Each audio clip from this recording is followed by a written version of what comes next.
Hello এসএসসিয়ান, আমরা আছি তোমাদের সাথে এইচএসসি আইসিডির সকল সমস্যা নিয়ে। তোমরা আছো তো? তোমাদের আইসিডি 6টি অধ্যায় আছে। এই 6টি অধ্যায়ের তোমাদের যেগুলো সমস্যা আছে আমরা এই সমস্যাগুলো নিয়ে আলোচনা করব। প্রথম অধ্যায় হচ্ছে তথ্য ও যোগাযোগ প্রযুক্তি বাংলাদেশ ও বিশ্ব।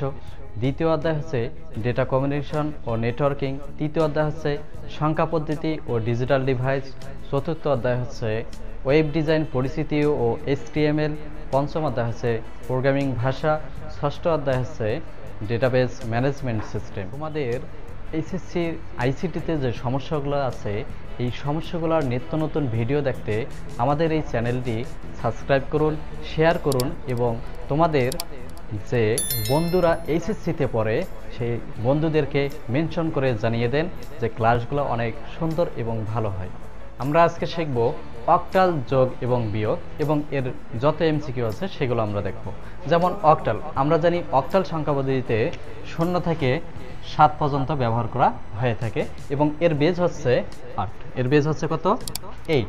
সো আমরা এখন যে কাজটা করবো আর কি, যেমন হচ্ছে 175.4 326.7 এই অক্টালকে আমরা যোগ করবো আর কি। যেমন 7 আর 4 যোগ করলে কত হয়? 11। 11তেও আমরা লিখতে পারি না সরাসরি অক্টালে, যেহেতু আমরা 0 থেকে 7 পর্যন্ত লিখতে পারি।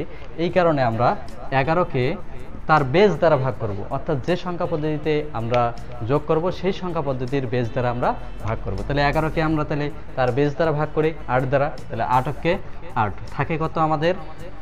3 থাকে, অর্থাৎ সেই ভাগশেষটাই হবে এখানকার যোগফল। সো আমাদের যত যোগ আছে বাইনারি যোগ, অক্টাল যোগ, হেক্সাডেসিমাল যোগ সবগুলোর সিস্টেম হচ্ছে একই। অর্থাৎ যদি আমাদের সেই বেজের সেই সংখ্যাগুলো না হয়ে তার বেশি হয় তখন আমরা তার বেজ দ্বারা ভাগ করব। ভাগ করে যে ভাগশেষটা হবে সেই ভাগশেষটাই হচ্ছে আমাদের যোগফল, আর ভাগফলটা হচ্ছে আমাদের হাতে, অর্থাৎ হাতে তাহলে হচ্ছে আমাদের 1। তাহলে 6 রেখে 7, 7 5 হচ্ছে 12। 12 অক্টালে লেখা যায় না, এই কারণে আমরা 12কে তার বেজ দ্বারা ভাগ করি। যদি আমরা তার বেজ দ্বারা ভাগ করি তাহলে 8কে 8 থাকে হচ্ছে আমাদের 4, সেই অর্থাৎ আমরা ভাগশেষটা তার যোগফল হিসাবে লিখলাম। এখন তাহলে হাতে আছে আমাদের 1, 2 আর 3, 7 আর 3 হচ্ছে 10। 10 অক্টালে লেখা যায় না, এই কারণে আমরা 10কে তার বেজ দ্বারা ভাগ করব, অর্থাৎ 8 দ্বারা। 8কে 8 থাকে হচ্ছে 2, সেই 2টা আমরা লিখবো যোগফল হিসাবে। হাতে হচ্ছে 1, 3 আর 4, 4 আর 5। অক্টালে যেহেতু 0 থেকে 7 পর্যন্ত লেখা যায় আর এখানে হচ্ছে আমাদের 5, সো আমরা সরাসরি 5 লিখতে পারবো, অর্থাৎ হাতে কোনো নেই। এই হচ্ছে আমাদের অক্টাল সংখ্যা পদ্ধতির যোগ। তো এখন আমরা যে বিষয়টা আর কি দেখবো এখান থেকে, যে আমরা একটা যদি দেখি আর কি, এখান থেকে কোশ্চেন আমরা দেখি। যেমন আমাদের এখান থেকে কোশ্চেন আসে যে একটা খ নাম্বার কোশ্চেন আসে আমাদের, খুবই পরীক্ষাতে আসে। যেমন হচ্ছে 5 যোগ 3 = 10 হয় কেন? হয় কেন? ব্যাখ্যা করো। তাহলে 5 যোগ 3 = 10 হয় কেন? ব্যাখ্যা করো। কারণটা হচ্ছে দেখো, 5 আর 3 যোগ করলে 8 হয়, কিন্তু 8 না হয় এখানে কি হচ্ছে? 10 হচ্ছে। সো আমাদের এটা একটা অক্টাল সংখ্যা পদ্ধতির যোগ। কেন যোগ? এটা যেমন বাইনারিতে আসলে আমাদের এখানে 0 1 ছাড়া অন্য কিছু হয় না।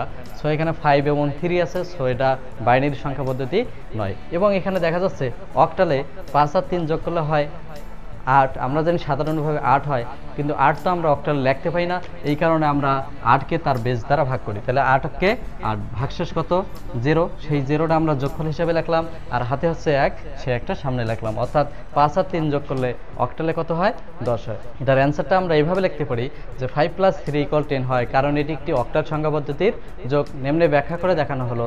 অক্টাল সংখ্যা পদ্ধতির বেজ হচ্ছে 8, যেখানে 0 থেকে 7 পর্যন্ত অঙ্কগুলো ব্যবহার করা হয়ে থাকে।